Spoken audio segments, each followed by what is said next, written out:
ఏదైతే ఈరోజు తెలుగుదేశం పార్టీ బెట్టుగా వస్తుందో మూలుగుతున్న నక్క మీద తాటికాయ అన్నట్లుంటుంది.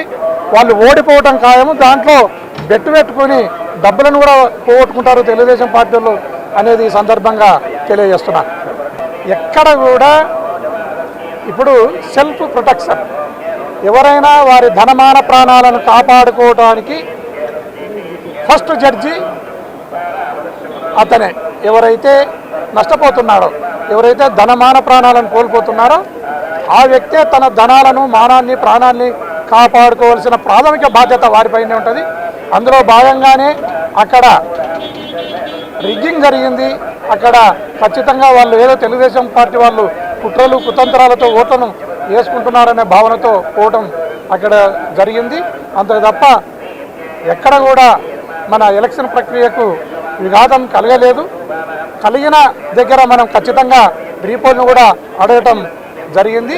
చేతనైతే వాళ్ళు రీపోల్కు కూడా వాళ్ళు కూడా తెలుగుదేశం పార్టీ వాళ్ళు కూడా యాక్సెప్ట్ చేయాలని సందర్భంగా కోరుతున్నాను. అదే కాకుండా ఏదైతే జగన్మోహన్ రెడ్డి గారు లండన్ పోయే ముందు అసెంబ్లీలో 151కి పైన 22కు మించి పార్లమెంటులో వస్తాయని చెప్పడం జరిగింది.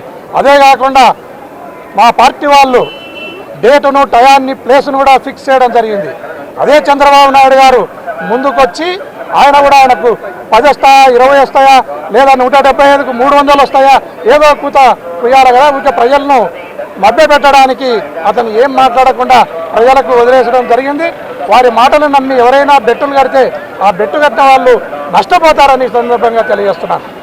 దానికి ఈ రాష్ట్రంలో ఆయన చేసిన సంక్షేమ పథకాలు, ఆయన చేసిన సామాజిక న్యాయం అంతకు మించి ఈ రాష్ట్ర ప్రజలకు తన ప్రాణాన్ని ప్రాణంగా అడ్డం వేసి ఆయన పరిపాలన చేయడం జరిగింది.